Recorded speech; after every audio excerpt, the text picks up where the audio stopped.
Assalamu alaikum students. Hope you all are doing well and you are surely fine at your homes. तो आज हम एक new topic पे session start करने वाले हैं, इकोसिस्टम एंड इकोलॉजी। तो इसके कुछ कंपोनेंट्स हम इस सेशन में कवर करेंगे and hopefully the remaining will be covered in the next coming lecture. ठीक है, तो स्टार्ट करते हैं आज। इकोसिस्टम क्या है, इकोलॉजी क्या है, और इसके बारे में कुछ बेसिक टर्म्स आज डिस्कस करेंगे। कंपोनेंट्स इकोसिस्टम के हम डिस्कस करेंगे। ठीक है, तो लेट्स स्टार्ट द लेक्चर। तो लेक्चर है अबाउट इंट्रोडक्शन टू इकोलॉजी, और एक तो हम इकोलॉजी को वैसे डिफाइन कर लेंगे। एक मिनट, ओके। तो एक तो हम इकोलॉजी को वैसे डिफाइन कर लेंगे कि इकोलॉजी है क्या, इकोसिस्टम क्या है। सेकेंडली हम इसमें देखेंगे कि effect of human development and technology on the ecology, कि क्या वो इन अ पॉजिटिव वे इफेक्ट आया है इकोलॉजी के ऊपर। नॉर्मली तो यही एक परसेप्शन भी है और समवट रियलिटी भी है कि ह्यूमन डेवलपमेंट और टेक्नोलॉजी जो है वो अगेंस्ट द नेचर लॉ है, और नेचुरल लॉज के अगेंस्ट है, तो obviously it affects ecology in in a very adverse manner. तो हम उसको देखेंगे कि वो कैसे इफेक्ट करती है। ठीक है, तो स्टार्ट करते हैं। इकोलॉजी एक्चुअली है क्या? ये एक जर्मन बायोलॉजिस्ट ने ये वर्ड जो है फर्स्ट टाइम यूज किया। ठीक है, तो कॉइन किया। The word ecology is derived from the Greek word oikos meaning house, habitat or place of the living, and logos meaning to study। तो हम एक्चुअली क्या करते हैं, स्पीशीज के रहने की जगह, habitat, their reason of living, उसकी हम स्टडी करते हैं रेलेवेंट टू दैट स्पीशी। ठीक है, कि उसकी क्या इंपॉर्टेंस है, और अगर उसके हैबिटेट के अंदर कोई चेंज आ जाती है तो वो उसके ऊपर क्या इफेक्ट होता है उस स्पीशी के ऊपर। Ecology is defined as the study of inter relationship of different organisms with each other and with their environment. तो एनवायरनमेंट एक्चुअली क्या है, उनका हैबिटेट है जहां पर वो हैं। और नॉर्मली जो नेचर का एक सिस्टम है वो एक वेब की तरह का है, तो कोई भी स्पीशी ऐसी नहीं है जो दूसरी स्पीशी पर डिपेंड ना कर रही है। तो प्रे एंड प्रेडिटर एक कॉन्सेप्ट जो हमें बहुत कॉमन है, ये समझ आता है कि कोई भी इंडिविजुअल स्पीशी अलग से सरवाइव नहीं कर सकती। इस नेचर के जो डिजाइन है इसके अंदर, तो उनका आपस में रिलेशनशिप वो भी हम स्टडी करते हैं। It is concerned with the general principles that apply to both animals and plants. अच्छा, ऑब्जेक्टिव्स ऑफ इकोलॉजिकल स्टडी क्या है? It is important for humanity to understand its environment because we have the ability to modify the environment through use of technology. तो सबसे ज्यादा जो humans एक वाहिद race है जिसने जो है एनवायरनमेंट को मॉडिफाई किया है, अर्थ एनवायरनमेंट को मॉडिफाई किया है। और हमने ही सबसे ज्यादा नेचुरल रिसोर्सेज को यूज किया है, ओवर एक्सप्लॉयटेशन है, अपने नीड्स को पूरी करना है, तो और बहुत सारे प्रेशर्स हैं।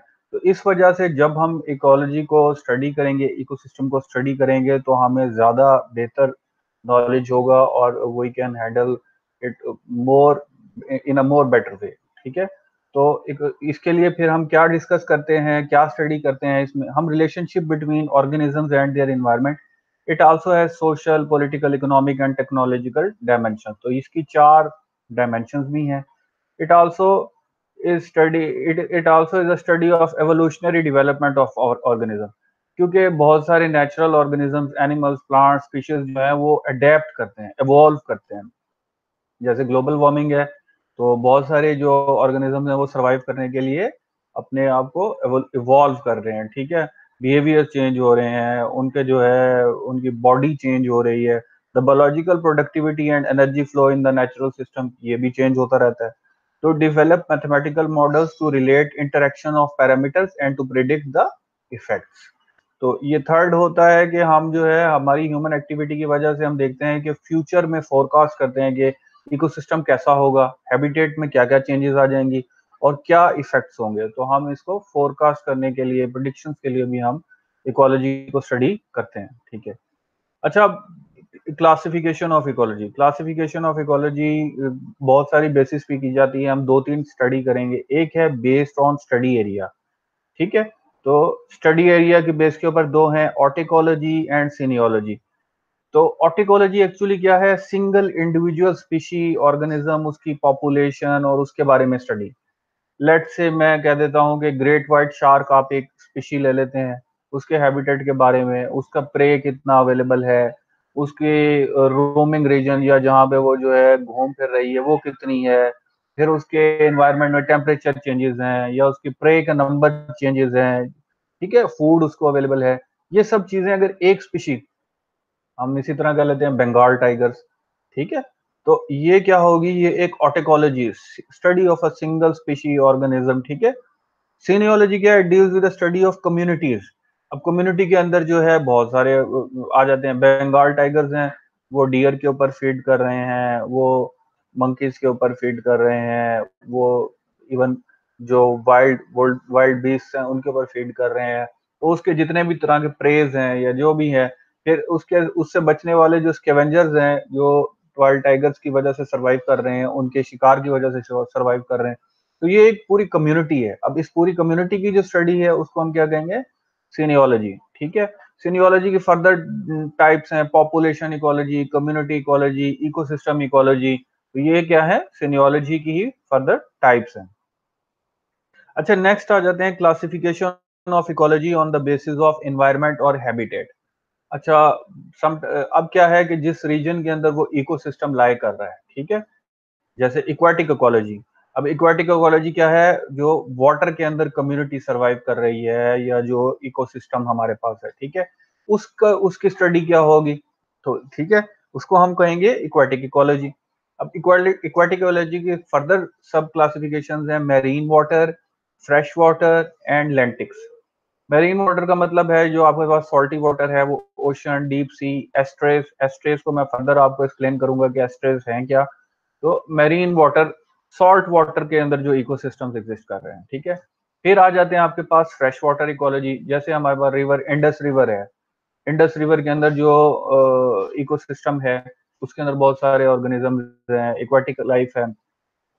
इसी तरह जो है हमारे पास कैनाल्स हैं, जो बड़ी कैनाल्स हैं, जिस तरह लेक्स हैं, उनके अंदर जो हमारे पास लेक्स तो नहीं कहेंगे फिलहाल, रिवर्स और कैनाल, जो ये स्प्रिंग्स होते हैं। स्प्रिंग्स आपके पास नॉर्दर्न एरियाज में है जहाँ से हॉट वाटर निकल रहा है। तो वहां पर अगर कोई लाइफ है जो एक वेब टाइप है जो आपस में इंटरकनेक्टेड है, उसको हम क्या नाम देंगे? Fresh water ecology. Third one है आपके पास लैंटिक स्टैंडिंग वाटर, जैसे पॉन्ड्स या लेक्स, उनके अंदर जो इकोसिस्टम है उसको हम क्या नाम देंगे? कि वो लैंटिक या स्टैंडिंग वाटर इक्वाटिक इकोलॉजी, ठीक है। इसी तरह हमारे पास अगर लैंड के ऊपर इकोसिस्टम है तो उसको हम नाम देंगे टेरेस्ट्रियल इकोलॉजी। तो टेरेस्ट्रियल इकोलॉजी की भी फर्दर सब क्लासिफिकेशन है, grassland, forest ecology, desert ecology. जैसी टेरेन है वहां पर जो इकोसिस्टम है उसको उसके हिसाब से उसकी स्टडी। तो grassland ecology, forest ecology, desert ecology. अच्छा, टाइप्स ऑफ इकोसिस्टम्स। दो तरह के इकोसिस्टम्स नॉर्मली हमारे पास होते हैं। एक तो है नेचुरल इकोसिस्टम, जो नेचुरल कंडीशंस पे चल रहे हैं विदाउट एनी ह्यूमन इंटरफेरेंस, जैसे अमेज़न में है, जैसे आपके पास जो है अफ्रीका के नेशनल पार्क्स में है, रिजर्व में है, कि वहाँ पे ह्यूमन इंटरफेरेंस नहीं है। आपस में ऑर्गेनिज्म जो है उनका एक रिलेशनशिप है, डिपेंडेंसी है। उसमें दोनों आ जाते हैं, टेरेस्ट्रियल इकोसिस्टम भी, इक्वाटिक इकोसिस्टम भी, ठीक है। एक है आर्टिफिशियल मैन इंजीनियर्ड इकोसिस्टम। जैसे मैं आपको एक मिसाल दे देता हूँ कि हमारे यहाँ पत्तों के करीब एक छांगा मांगा का एक हम फॉरेस्ट कहते हैं, ठीक है। वहां पे होपफुली कुछ स्पीशीज भी होंगे, कुछ ऑर्गेनिजम्स भी होंगे। तो वो क्या है? वो ह्यूमन एक्टिविटी की वजह से वहां पर बन गया। इसी तरह बहुत सारी ऐसी चीजें हैं, जैसे येलोस्टोन नेशनल पार्क है, कनाडा और यूएस के दरमियान। वो पहले तो एक नेचुरल इकोसिस्टम था, लेकिन उसकी जो पेरिफेरी, जो बाउंड्रीज के ऊपर एरिया थे, वहां पे ह्यूमन इंक्रोचमेंट हुई, बहुत सारे ऑर्गेनिज्म चले गए। अब जो वो पेरिफेरी वाला एरिया है उसको दोबारा से जो है उन्होंने इस उस इकोसिस्टम को रिस्टोर करने की कोशिश की है। वहां पे वुल्फ पॉपुलेशन को रिस्टोर करने की कोशिश की है, कयोटीज को। तो इस उस जो पेरिफेरी वाली रीजन है उसको हम कह सकते हैं कि वो मैन इंजीनियर्ड इकोसिस्टम है, ठीक है। तो इसी तरह इंडिया में बहुत सारी जगहों पे वो दोबारा कोशिश कर रहे हैं कि इकोसिस्टम को रिवाइव कर रहे हैं या उसको किसी ना किसी हैबिटेट को जो है उसको रिस्टोर कर सकें। तो जो ऐसी एक्टिविटीज हो की वजह से इकोसिस्टम आपको नजर आए कि कुछ बैलेंस आ रहा है, वहां पे उसको हम क्या कहेंगे? मैन इंजीनियर्ड इकोसिस्टम, ठीक है। Components of ecosystem. अब कंपोनेंट्स ऑफ इकोसिस्टम में दो तरह के मेजर कंपोनेंट्स हैं, आपको स्लाइड्स में सिर्फ एक नजर आ रहा है, बायोटिक फैक्टर्स। एक और भी होता है एबायोटिक फैक्टर्स। बायोटिक फैक्टर्स का मतलब है इकोसिस्टम के अंदर living things, animals and plants, organisms, ठीक है। और एबायोटिक फैक्टर्स का क्या मतलब है, वहां पर एयर, वाटर, सॉइल, सैंड, ठीक है, ये जो चीजें हैं ये नॉन लिविंग थिंग्स हैं, ठीक है, जिन जो इकोसिस्टम के अंदर जो है इनकी इनको हम कहते हैं एबायोटिक फैक्टर्स। तो हम यहाँ पे सिर्फ डिस्कस करेंगे biotic factors. All the living things that directly और indirectly affect the ecosystem are biotic factors. Interacts with other living organisms and the physical environment can also be limiting factors. जैसे bacteria, predators, food resources, तो ये सब क्या है आपके पास biotic factors हैं। अच्छा, बायोटिक फैक्टर्स को फर्दर अगर हम क्लासिफाई करना चाहें तो इसकी भी कैटेगरीज हैं। The major biological components of ecosystem are producers, autotrophs.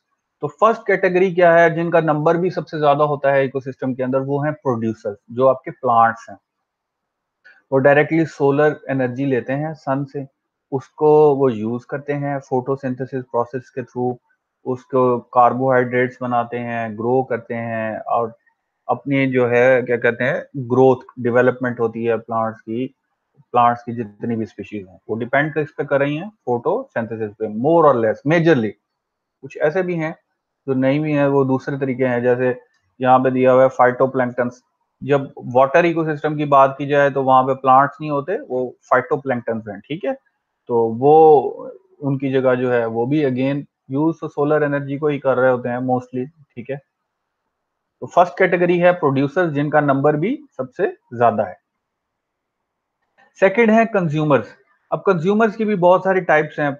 First one क्या है, प्राइमरी कंज्यूमर्स। वो क्या है, वो डिपेंडेंट हैं प्लांट्स के ऊपर। जैसे आपके पास हर्बीवोर्स हैं, जो सिर्फ ये ग्रीन फूड सोर्स ऑफ जो फूड है उनका वो प्लांट्स है। जैसे आप एलिफेंट्स हो गए, काउस, बफलोज हो गई, ठीक है, वाइल्ड बीस्ट हो गए, डियर है, ये सब क्या है इकोसिस्टम के अंदर ऐसे कंपोनेंट्स हैं जो डिपेंडेंट हैं ऑटोट्रॉफ्स या प्रोड्यूसर्स के ऊपर। इनको हम नाम देते हैं हर्बीवोर्स या प्राइमरी कंज्यूमर। फिर आ जाते हैं सेकेंडरी कंज्यूमर्स, जो मीट खाते हैं, तो वो एक्चुअली क्या है हर्बीवोर्स पे डिपेंड कर रहे हैं। फिर टर्शरी कंज्यूमर्स, फिर क्वार्टरनरी कंज्यूमर। ये सेकेंडरी, टर्शनरी, क्वार्टरनरी जो है ये एक्चुअली क्या है कि ये सारे के सारे कार्निवोर्स हैं। और ये कार्निवोर्स क्या है, ये कैटेगरी वाइज आगे बढ़ते जाते हैं। जैसे आप पहले कह लें हाइनाज हैं, फिर वो जैकल्स हैं, फिर उसके बाद आप कह लेंगे जी वो चीताज हैं, लेपर्ड्स हैं, फिर टॉप के ऊपर जो है वो क्वार्टरनरी कंज्यूमर कह लें, लाइन है, ठीक है। तो इसी तरह फिर एक और इनमें एक कैटेगरी है कंज्यूमर्स के अंदर, उसको कहते हैं ओमनीवोर्स।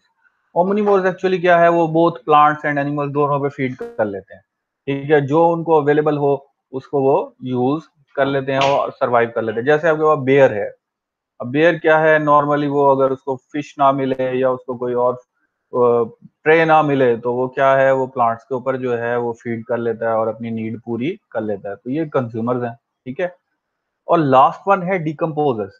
अच्छा, प्लांट्स और एंड ये जो हमने देख लिया प्रोड्यूसर्स और कंज्यूमर्स, दोनों की जब डेथ हो जाती है तो फिर नेचर ने एक साइकिल रखा है कि उसने एक और कंपोनेंट रखा है इकोसिस्टम के अंदर, उसको हम कहते हैं डिकम्पोजर्स।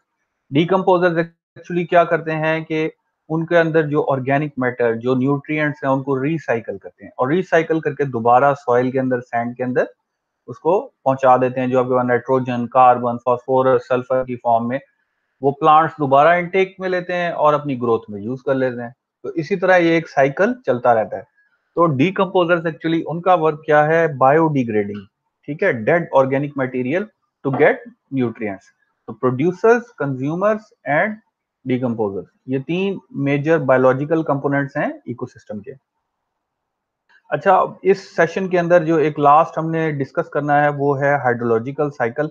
तो यहाँ पर तो एक बहुत ही मतलब सिंप्लीफाइड स्लाइड्स के अंदर दिया हुआ है, तो इसके लिए मैं आपको बुक रेफर करूंगा और मैं बुक से ही इसको एक्सप्लेन करूंगा। फिलहाल मैं आपको इसमें यहाँ से जो स्लाइड्स हैं इसमें से तीन चीजें समझा देता हूँ।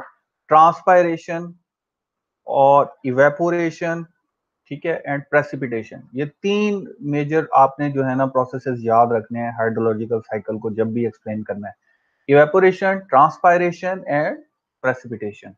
ठीक है, तो एक्चुअली क्या है, हाइड्रोलॉजिकल साइकिल क्या है, वाटर जो है अर्थ सरफेस से मूव करके एटमॉस्फेयर में जाता है और वापस ही अर्थ सरफेस के ऊपर आ जाता है, और ये साइकिल चलता रहता है, और ये साइकिल जो है नेचर को सपोर्ट करता है, ऑर्गेनिजम्स को सपोर्ट करता है। अगर ये ना हो तो उनका सर्वाइवल मुश्किल है। इसके जरिए हमें फ्रेश वाटर मिलता रहता है। तो चलें अब हम बुक की तरफ चलते हैं। बुक में ये जो चैप्टर है इससे रेलेवेंट वो है chapter 3, ecosystems, what are they and how do they work. ठीक है, तो इसमें आपने जो है फिलहाल तो अभी ये सबसे पहले स्टार्टिंग में एक ये आपने केस स्टडी करनी है, tropical rain forest are disappearing. ये बहुत अच्छी इंटरेस्टिंग केस स्टडी दी हुई है और बहुत इजी है। तो अगर आप अर्थ को मैप देखें पूरी अर्थ का, तो उसमें से 2% एरिया जो है वो ट्रॉपिकल रेन फॉरेस्ट का है, लेकिन 2% बाय लैंड मैस। ठीक है, लेकिन इसमें जो स्पीशीज एनिमल्स और प्लांट्स की रह रही हैं वो पूरी दुनिया की half of the world's terrestrial plants and animal species are there.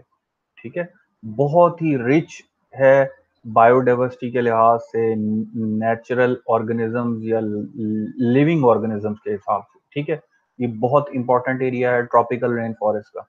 पर अनफॉर्चुनेटली क्या हुआ कि कुछ 100-200 साल से ह्यूमन एक्टिविटी, जैसे ट्रीज को कट करना, ग्रोइंग क्रॉप्स, हमें एरिया चाहिए कल्टीवेशन के लिए, एग्रीकल्चर के लिए, ग्रेजिंग कैटल और बिल्डिंग सेटलमेंट्स, इन सब की वजह से क्या हुआ कि ट्रॉपिकल रेन फॉरेस्ट श्रिंक हो रहे हैं। ये देख रहे हैं आप पिक्चर, ये दो नीचे पिक्चर्स दी हुई हैं, एक आपके पास है 1975 की और एक है 2003 की। तो आप देखें ये बोलीविया के अंदर, बोलीवियन सेंटा क्रूज। ठीक है, एक तरफ आपको बिल्कुल ग्रीन नजर आ रहा है 1975 में, और दूसरी तरफ देखें तो आप जो है वो सारा बिल्डिंग सेटलमेंट्स और आपको वो ग्रीन बेल्ट खत्म होती हुई नजर आ रही है। तो ट्रॉपिकल रेन फॉरेस्ट श्रिंक हो रहे हैं। ट्रॉपिकल रेन फॉरेस्ट श्रिंक हो रहे हैं ह्यूमन एक्टिविटी की वजह से। उसकी वजह से हमें 3 इश्यूज फेस करने पड़ सकते हैं। फर्स्ट क्या है कि ये एक अर्थ का वाइटल बायोडाइवर्सिटी था, ठीक है, कोर थी। तो अब हम उसको डिस्ट्रॉय कर रहे हैं, हैबिटेट को डिस्ट्रॉय कर रहे हैं, तो बहुत सारी ऐसी स्पीशीज हैं जो प्री मेच्योर एक्सटिंक्शन की तरफ चली जाएंगी। आपको बहुत सारे, अब जैसे चीता है, वो कहते हैं कि जी पहले 200 साल पहले इनके नंबर्स लाखों में थे, अब हजारों में है, और मोस्ट प्रोबेबली अगर हम उनका हैबिटेट इसी तरह छीनते रहे तो वो जो है हंड्रेड्स में भी आ सकते हैं, तो एक्सटिंक्ट हो जाएंगी बहुत सारी स्पीशीज जो है। ठीक है, सेकेंडली क्या है कि ग्लोबल वार्मिंग हम देख रहे हैं बहुत तेजी से हो रही है, ग्लोबल वार्मिंग को एक्सेलरेट करेगा। क्यों? क्योंकि ट्रीज जो है नेचुरल सोर्स है, सिंक है कार्बन डाइऑक्साइड का। तो जब हम ट्रीज ही नहीं रहने देंगे, तो नॉर्मली फॉरेस्ट नहीं रहेंगे, तो नेचुरल सिंक नहीं होगा, तो एटमॉस्फेयर में कार्बन डाइऑक्साइड रहेगी और आपकी ग्लोबल वार्मिंग बहुत तेज हो जाएगी, एक्सेलरेट हो जाएगा ग्लोबल वार्मिंग का जो प्रोसेस है। थर्ड वन क्या है कि आप देखते हैं कि रीजनल पैटर्न्स जो है ना, वेदर पैटर्न्स चेंज हो रहे हैं। जैसे अब कराची में पहले तो हीट वेव नहीं आती थी, लेकिन अब पिछले 8-10 साल से जो है आप वो ऑब्जर्व दैट हीट वेव्स आती हैं, ड्राउट्स आते हैं। ठीक है, और एक्सट्रीम वेदर्स आते हैं, कोल्ड और हॉट। ठीक है, एक्सट्रीम वार्म डेज आ रहे हैं, एक्सट्रीम कोल्ड डेज आ रहे हैं। ठीक है, तो change in regional weather pattern हो रहा है। ठीक है, तो 3 चीजें हम ऑब्जर्व करें, सिर्फ किसकी वजह से कि हम ट्रॉपिकल रेन फॉरेस्ट को हम बहुत तेजी से जो है हम चेंज कर रहे हैं, या मतलब उन्हें खत्म करते जा रहे हैं। तो ये एक नेचुरल रिसोर्स है, कोशिश की जाए कि इसे जितना हो सके प्रिजर्व किया जाए। अब हम चलते हैं हाइड्रोलॉजिकल साइकिल के ऊपर। ठीक है,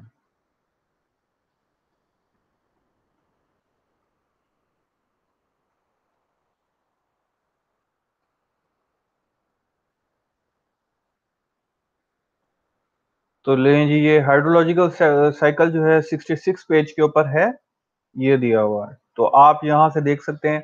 अच्छा, इसको, इस डायग्राम को अंडरस्टैंड करने के लिए आपको पहले ये लेजेंड्स, ये जो साइड पे नीचे लेफ्ट साइड पे जहाँ पे मैं ये कर्सर लेके जा रहा हूँ, ये लेजेंड्स अंडरस्टैंड करना जरूरी है। तो ये जो blue box, light blue boxes जितने भी दिए हुए हैं, ये हैं प्रोसेसेस, और जो रेड बॉक्सेस है ये नेचुरल प्रोसेसेस हैं। Blue boxes, light blue boxes, red boxes कौन से हैं? प्रोसेसेस अफेक्टेड बाय ह्यूमन, जो ह्यूमन एक्टिविटी की वजह से। Third, yellow, light yellow boxes दिए हुए हैं आपके पास, ये हैं रिजर्वायर्स, जहां पे वाटर के रिजर्वायर्स हैं। ठीक है, फिर आपको दिए हुए हैं रेड और ब्लू। ब्लू जो है नेचुरल पाथवे है जिसके थ्रू हाइड्रोलॉजिकल साइकिल पानी वो एटमॉस्फेयर में वाटर और वाटर सरफेस पे फिर एटमॉस्फेयर में सरफेस पे, और ये जो रेड है ये पाथवे अफेक्टेड बाय ह्यूमंस है। ठीक है जी। अच्छा अब हम स्टार्ट करते हैं। देखें ये राइट साइड पे देखें तो आपके पास ये एक ओशन या वाटर बॉडी दी हुई है। तो वाटर सरफेस से क्या होता है, इवेपोरेशन होती है, क्लाउड्स बनते हैं, क्लाउड्स बन गए, आप कंडेंसेशन हुई, कंडेंसेशन के बाद आप देख रहे हैं ये क्लाउड्स बन गए।